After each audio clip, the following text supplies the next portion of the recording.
And so I want you to give the most amazing welcome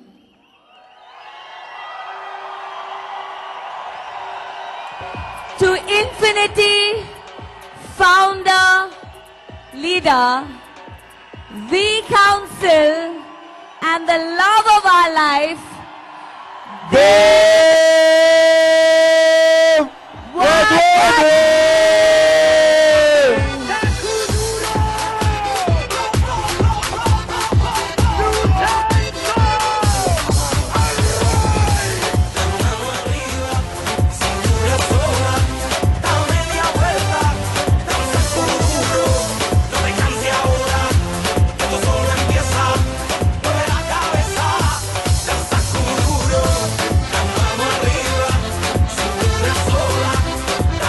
People, you can do better than that.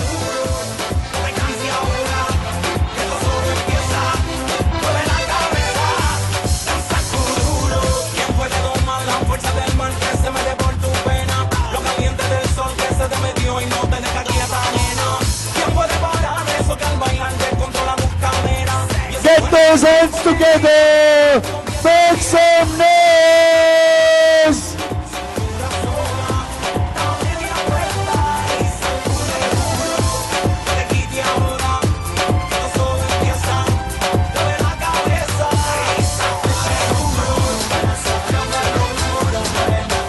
We go to the WADHWANI!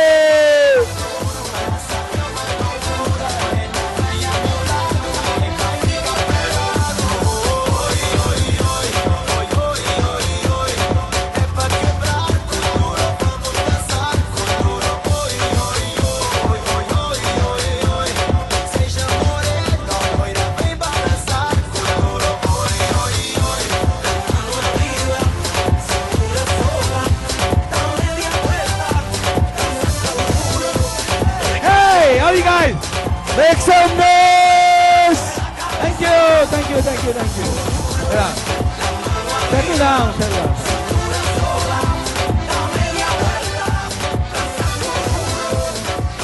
Guys, how are you all? Good? It's good to be here.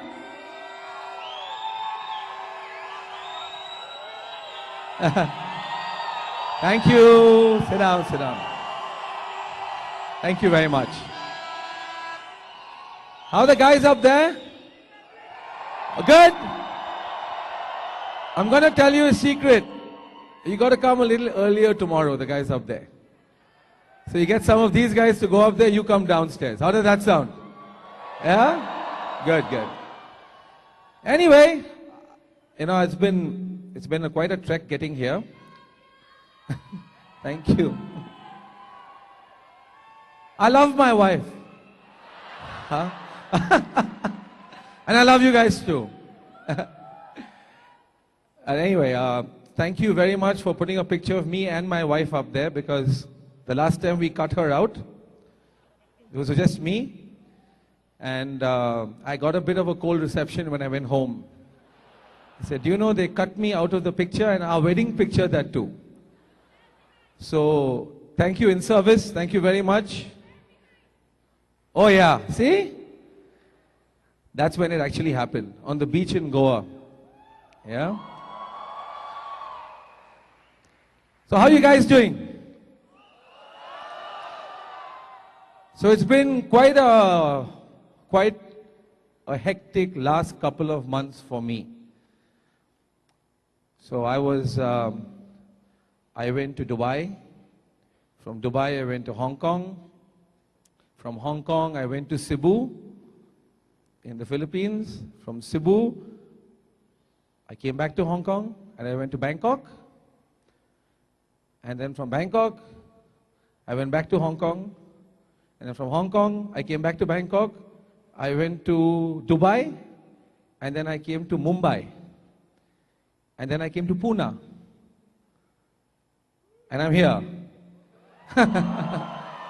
And then on Monday, I will go to Mumbai. And then I will go to London. And then from London, I will go to Portugal, Madeira.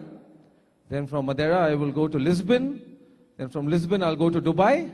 And from Dubai, I'll come to Mumbai for Christmas. Yeah? So how many of you want to have problems like this? Huh? Yeah, because if you ask me where I live right now, it's Emirates Airlines seat 3K.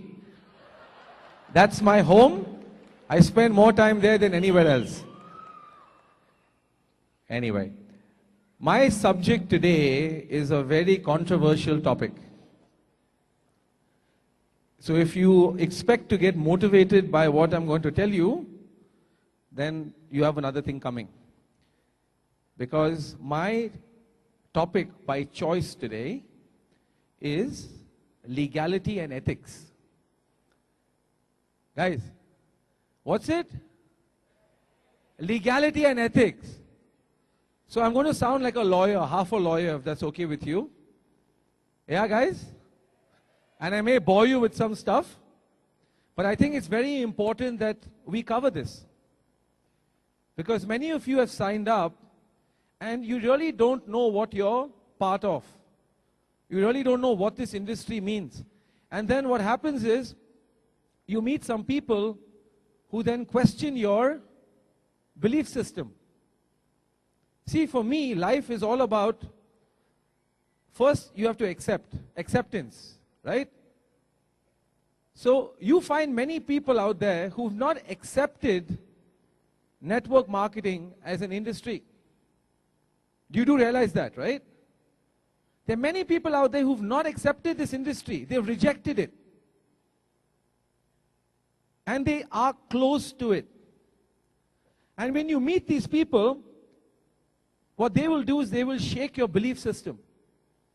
Why? Because your belief system is weak. Do you understand that every meeting you do is not convincing a person? It's basically your belief system, your value system, pitched against their value system and their belief system. You do realize this, right? So, let's get to the crux of it.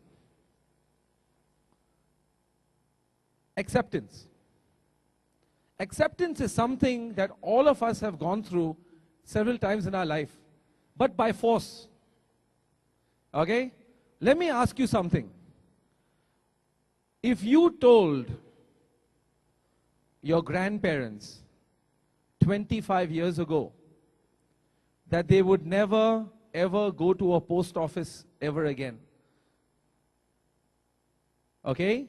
25 years ago, 25 to 30 years ago, if you told your grandparents, grandpa, grandma, you'll never go to a post office ever again.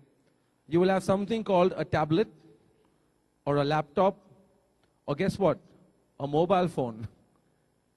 That you punch in a message and you send it and it will be instantly delivered to the other person, to the recipient, for free. Instantly. What reaction would you have gotten? Disbelief. Correct or not? I use the word disbelief because they would not believe it. True or not? Because 25 years ago, corporations, an entire company would have one computer. True or not?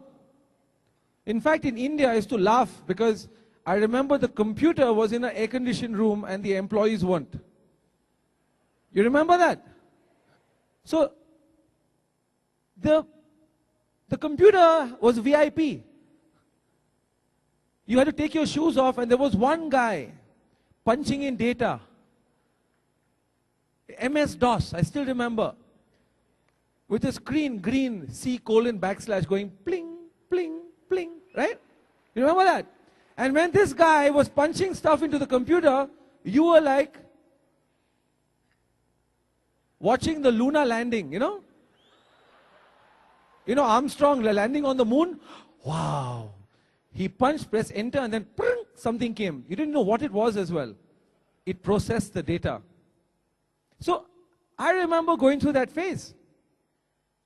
So today, even the elderly people in our families who don't use computers don't go to the post office. Am I right or wrong?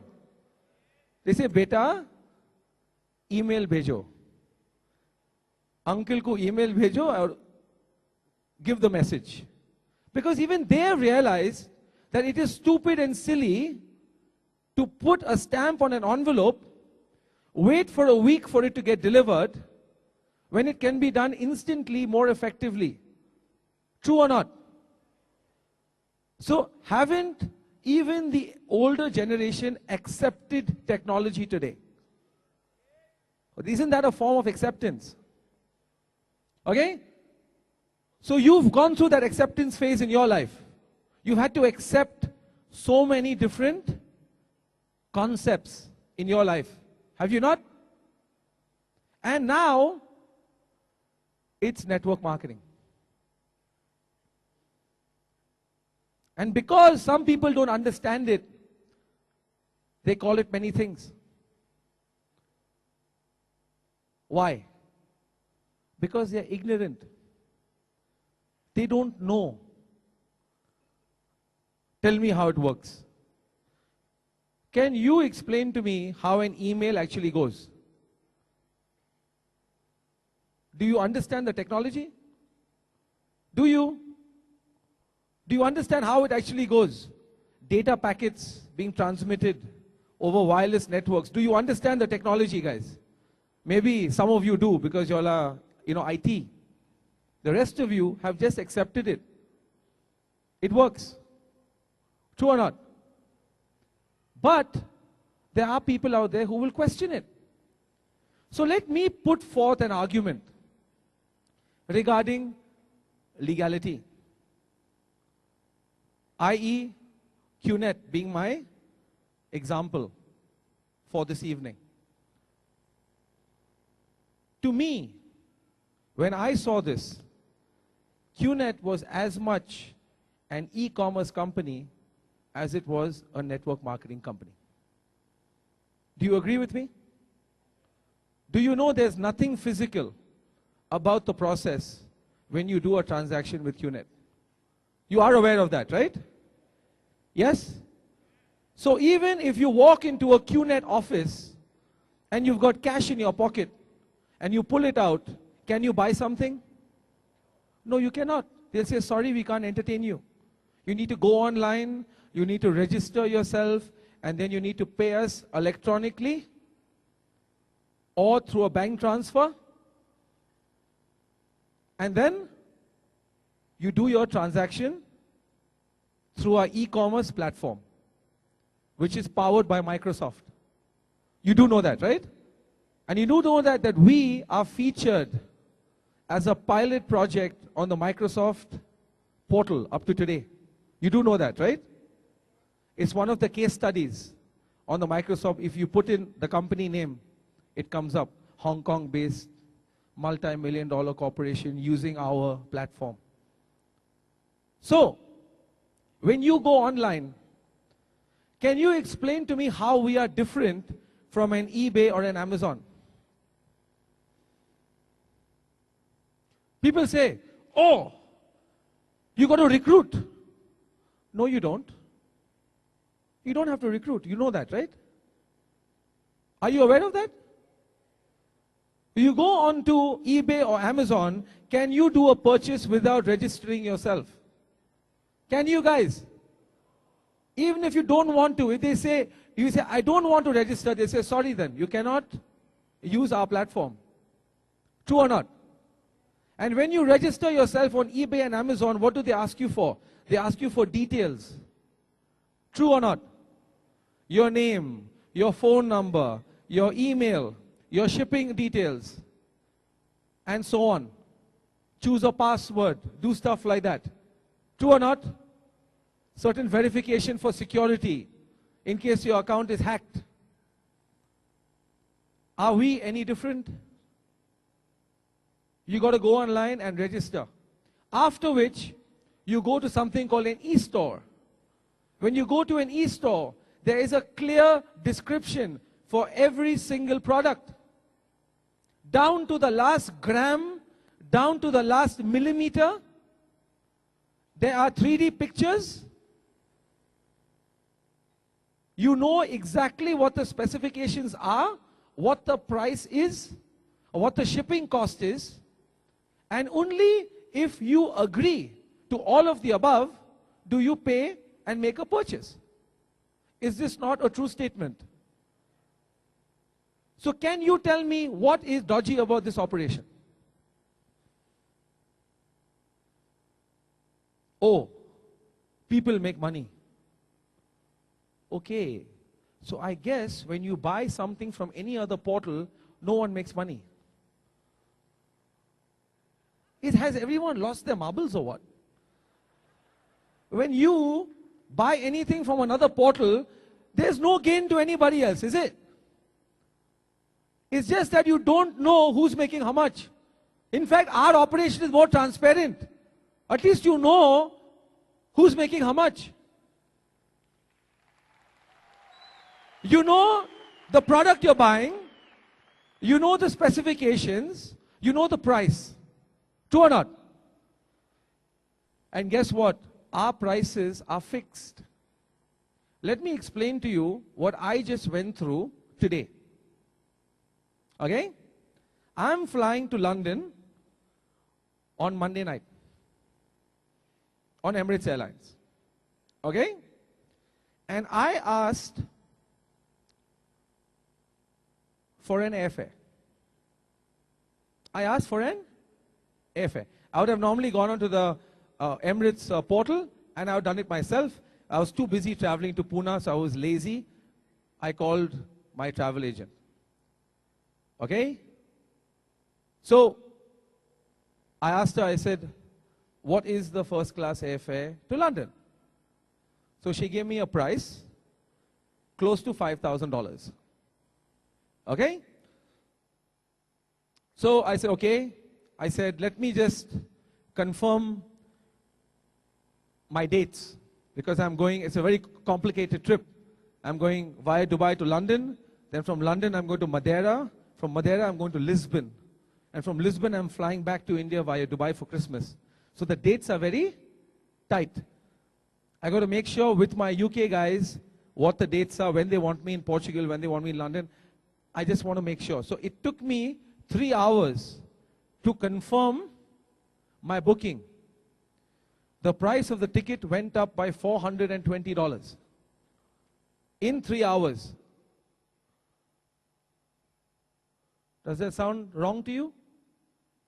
It's the same seat on the same flight on the same day. Why did I pay $420 more after 3 hours? Can I sue Emirates Airlines for this? And say, you guys are ripping me off? Can I? When you go to make my trip, many of you flew here, right? How many of you flew here? You flew here from various parts of the country or from overseas. Did you ask the guy next to you how much he paid for his ticket? Almost definitely wouldn't have paid the same price as you. 200 different people on the plane paying 200 different prices. Is it a scam? For the same product? No, it's not. Because you agreed to it. You saw a price. They said they would fly you from A to B. You chose to accept the terms and conditions. Correct or not? There are variable tickets as well. Endorsable, non-endorsable, cancelled. Change date ticket, full fare economy, discount economy, full fare business class, discount business class, 7-day round trip, 14-day round trip, 3-month expiry, 1-year open ticket. The difference in price can be over 200%. Do you know that? Is this a scam? The hotel you're staying at, you probably paying less than a guy who bought it from another portal. Why? Because somebody negotiated a favorable rate. True or not? Next time you're in the checkout line of a Marriott or a Taj, Ask the guy in front of you what he paid for his room night. Almost definitely will not be the same as what you paid. Is this a scam? Is this a scam? Why? Because you have consented to a product and a price. And if you got a problem with that, you can whistle Sweet Dixie and you can't do a damn thing about it. Because they made you agree to the terms and conditions and you paid for a service or product that had a validity or offered whatever it did, or cost saving or whatever. True or not? So you tell me now, QNet has got fixed prices. Fixed prices. True or not? We often go on promo, where we bring our prices down, where we waive our shipping. You clearly know the specifications of what you're buying, what you're getting into. Can this be illegal? As a thinking, logical person, can this be illegal? No. So guys, my first point today is we are an e-commerce, as much an e-commerce company as we are a networking company. Our vacations get sold for close to 30% cheaper than the market leader in the same space. I don't believe in taking names and giving free advertising to other companies. But you know what I'm talking about, right? We are a good 25 to 30% cheaper than the market leader in the membership timeshare package space.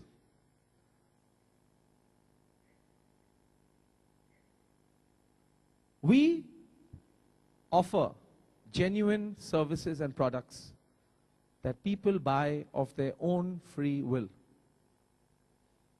Now, there's part B. The part B is what gets everyone into a twist. You know, there's a saying in England, don't get your knickers in a twist. Oh, but it's one of those things. You know the thing? You know what the thing looks like? It's round and it's got like a gremlin, you know? It's the thing. You know what this is? The thing. The pyramid. The pyramid, right? The chain. True or not? Guys, let me explain something to you. Part B is an opportunity. Part B is what? An opportunity that you have the right to exercise. As in, if you promote the services and products of the company, you can earn legitimate money by way of commission. Why? Because the company does not advertise and does not hire a marketing force. We rely on something called word of mouth. Is there anything dodgy about that? The end price does not vary because of this angle. The price is fixed, right? Do they tell you, oh, you were introduced by the 100th guy, so the price of your product goes up because we got to pay so many more commissions? Has the company ever told you this? No, right? You've come via. So sorry, boss. Your holiday just went up by another $100. Because that guy's commission has to come from somewhere. Have you ever heard that from QNet? So you tell me, if the price is not impacted by this, what is the issue? What is the issue? Let's logically look at this. Because some very educated people, I know, cast a lot of aspersions because they are ignorant. They've not taken the trouble to educate themselves. They've not taken the trouble.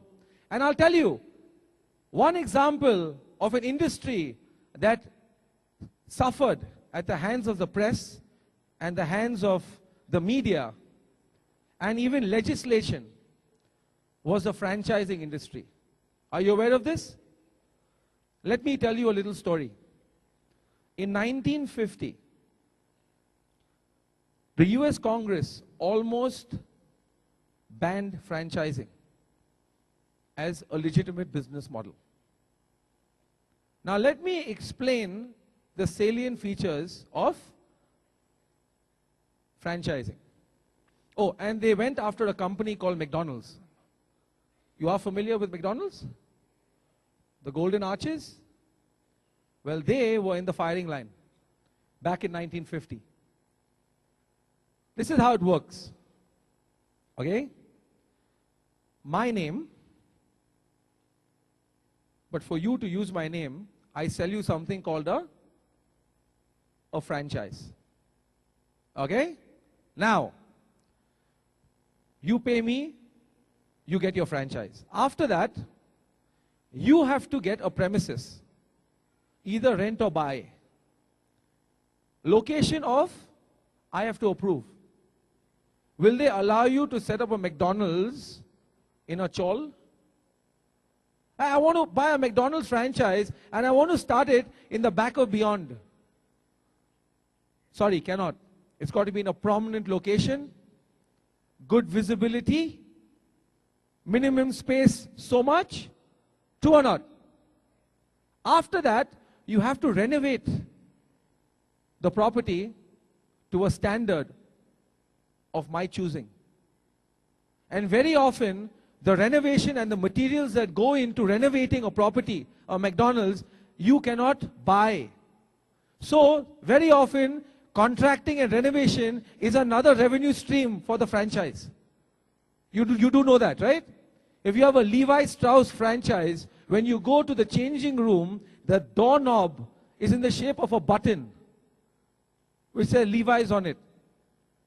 Can you fabricate that?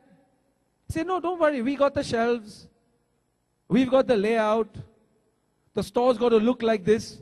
You walk into any McDonald's anywhere in the world, you know what to expect. Can you not visualize it? Happy clown outside, walk in, colors standard, there'll be a counter there, there'll be pictures of your food, there'll be a price. True or not? You know it'll come in a few minutes, and you know there'll be a certain quality assurance. So, my name, you pay me. Premises, you pay. Renovation cost, you pay. Very often to my contractor. After that, you can only buy from me. Can you sell anything else in McDonald's? Say, I have a McDonald's franchise, but I also want to sell Burger King. Possible? Oh, I have a McDonald's franchise, and since there's some extra space, I want to sell some Levi's jeans on the side. Can you do that? No, cannot. That premises is solely for the purpose of that one franchise. And who's your supplier? Who's the supplier? Me.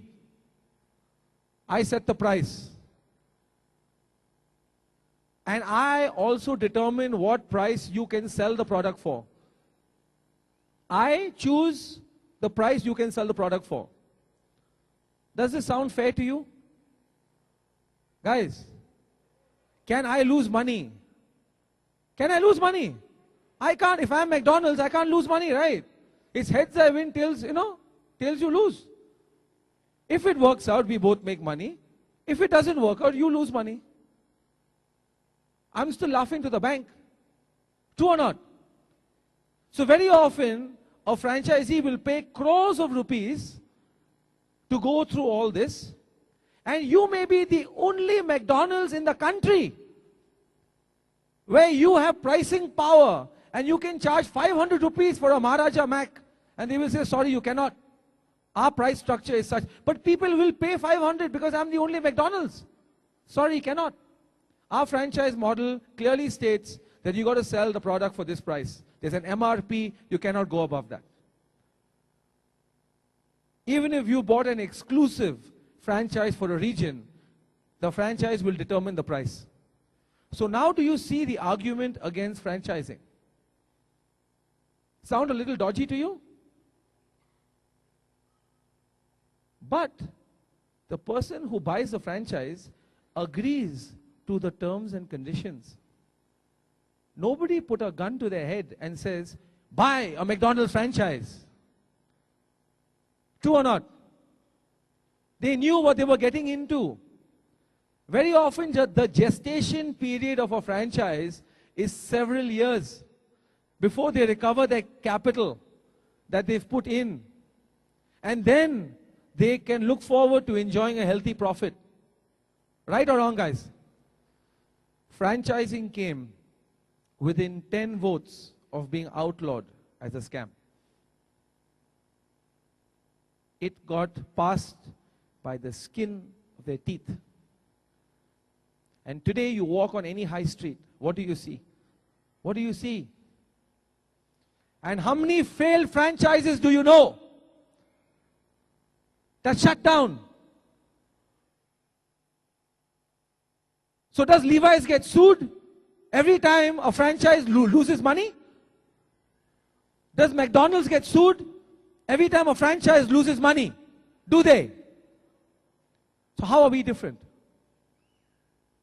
We give you a product line, we give you an opportunity. Either you enjoy the product and forget about the opportunity, or you decide to do both. Which brings us to the next hairy subject called ethics. I've just covered legality. Now we get into murky water. Because some people only sell an opportunity. Some people only sell an opportunity. And if you are only selling an opportunity, you're breaking the rules.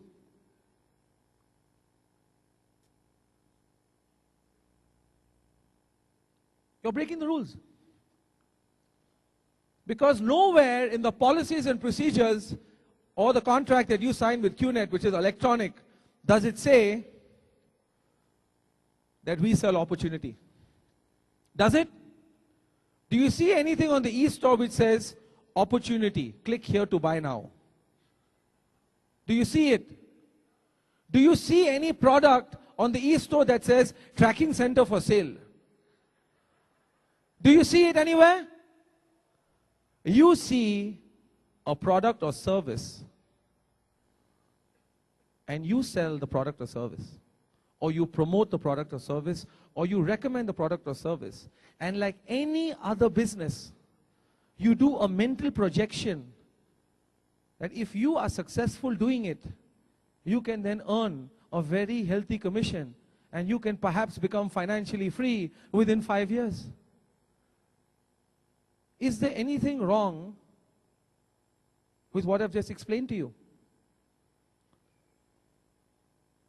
But if I tell you that QNet is an investment, is it an investment? Is it an investment? It's not, guys. It's a spend, it's a purchase. And it comes with an opportunity that can earn you fair money through hard-earned commission. This is not a get-rich-quick scheme.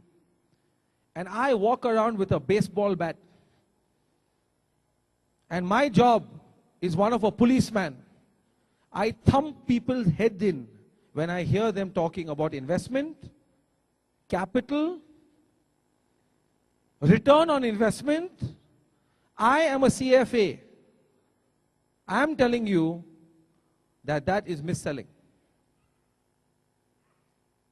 It's a product or service that comes with an opportunity. We are as much an e-commerce company as we are a network marketing company. This is not a scheme, and this is not an investment. Are we clear about this? So what I do is I take great pleasure in changing people's perception, number one, of the industry, number two, of our company. I see myself as a crusader. This is the best dressed you will ever see me. Yeah? How many of you see me in Bandra? How many of you know me from Bandra? Have you ever seen me this dressed up? See how much I love you all? Yeah? I could see that your faces were getting very small. I said, let me lighten up the subject a bit. We're like, this is the dark side of Dave. Oh my God. Huh? He's not holding any punches today. So I walk around normally in a pair of linen shorts. You'll be lucky if I'm wearing shoes, flip-flops, yeah? And probably one of 3 t-shirts which I keep washing and wearing.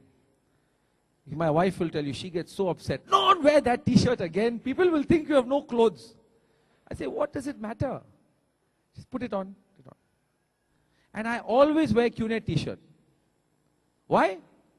Because I like to give people heart attacks. Oh, you're part of Q-net. Huh? The pyramid company. The scam. Yeah? I love doing that. So,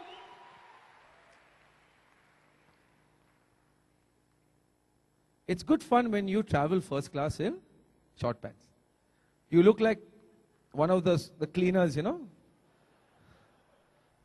Maybe part-time cleaner on the flight. Yeah. And everyone else is impeccably dressed. They look something like what I'm looking like today. Smart, casual, formal. Yeah. And then at the back of the 380, there's this bar area. Yeah. So you'll always find these corporate guys on their iPads or catching up some mail and drinking a glass of wine or champagne over there. Right? You must walk up to the bar and the stewardess will ask you, what do you? First of all, they look at you and they know that you're not working. They just know it. You don't have to tell them. You look like you just walked off a shack on a beach or something. Like, what's this guy doing flying to London? Like this in winter? Don't worry, I got a change of clothes in my hand. Like, I'll change. I'm not going to freeze in my shorts when I get there. Right? So, what do? Not much. Not what? Not much. Oh, but what did you do before you stopped doing not much? And you must say loudly, network marketing, and give 10 people in that area a heart attack. Say, oh my God, Jesus Christ. We are flying with a bulging briefcase man. You know who the bulging briefcase man is? Have you ever seen one of those American movies where the salesman that walks around with his bulging briefcase saying, sir, what can I sell you today? I got everything under the sun. Toothpaste, watches, this, that. Anything you need, I got in this bag. I'm here to make a sale today. That is what they visualize. They see the Tupperware lady, the Avon lady. I have highest respect for these companies and these ladies, yeah? Yeah? They see a guy trying to sell toothpaste and detergent, soap. Yeah? So you must say that and just keep quiet. Network marketing. And it's called a pregnant pause. Then ask them for a glass of champagne. And sit happy and drink your champagne. Because now everyone's ears are open. He's going to start selling. Sooner or later, this moron is going to start selling. But you see, now the itch, the feather is more powerful than the stick. So you feathered them now. Now you just wait and keep quiet. Then they'll ask you, which company? Which? Point out, here. Q-net. What do? I'll tell you after I finish my glass of champagne. And by the time I get off the plane, a handful of people, their perception of this industry and the company has changed. I don't care whether they sign up or not. I don't care whether they sign up or not. You understand me? But I know that many times you have met some of those people later on. How many have met people who I have flown with many months later? Because they don't remember the 1,000 guys they met in a suit. They only remember the one moron that they met who always wears shorts. And high likelihood they'll see me in the same dirty shorts and the same t-shirt on another flight. Because I only own about 4 pairs of shorts. I love my clothes. And I have this special, my wife is getting embarrassed already, yeah? I've got these blue shorts. I've got these khaki shorts. These are the love of my life, you know? When I put them on, it just feels like home, you know? Then, on special occasions, I've got some check shorts. If I'm wearing those, means you're a VIP. I'm making an effort that day. So, they will remember the one moron who's wearing the shorts, the check shorts. And they will remember one thing only, that they met somebody who does network marketing for a company called QNet. And he wasn't an irritating thing. He wasn't a pain, you know where. He was proud of what he did, and he believed in what he did. As long as you follow certain parameters, there's no way that you can get into trouble. But the moment you cross the line and start bending the rules, you're asking for trouble.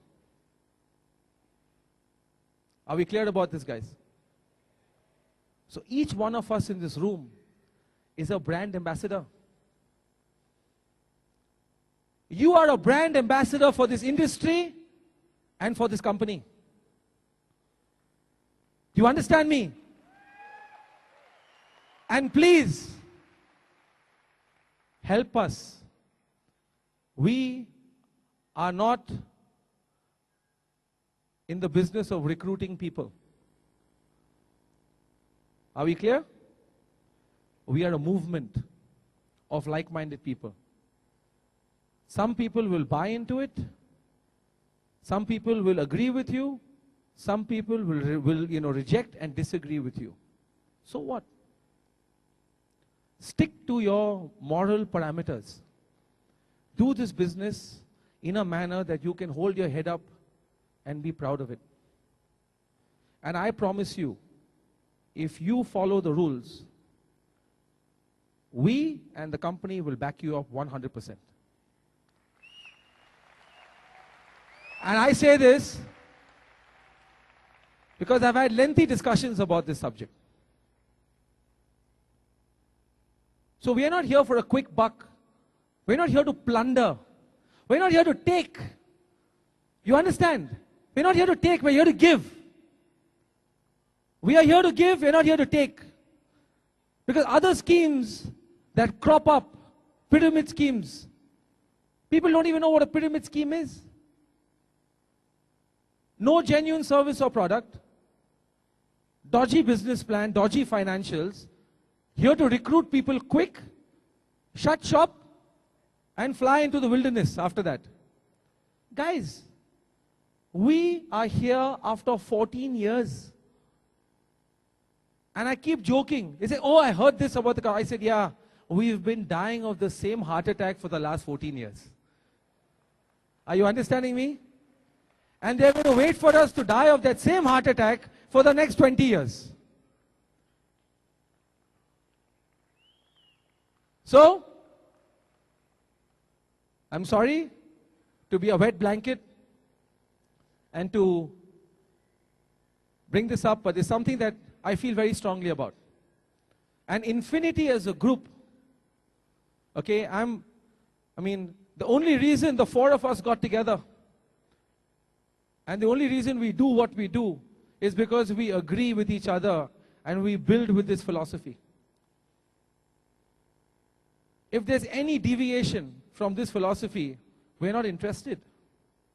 We are not interested. I don't care whether you can make so many sales, quick money. We are not interested. Because that's not the way we do business. Because remember, no pain, no gain. You got it? There are no shortcuts. This business itself is a shortcut. Okay? This business and this opportunity can earn you the kind of money that would take you decades to earn in a span of 5 years. Right? So you're already on the fast track. Okay, you figuratively already taken a shorter cut to get to a financial position. And if you try and take a shortcut of a shortcut, you end up at the bottom of the mountain, my friend. You end up driving off a cliff, and that's sure death. Are we clear about this? So do I have everyone's word in this room that we don't believe in shortcuts? We don't believe in shortcuts, guys. Do you have your word? Because if we don't take shortcuts, we will stand with you. Okay? Goodbye. God bless. Thank you very much. We love you guys.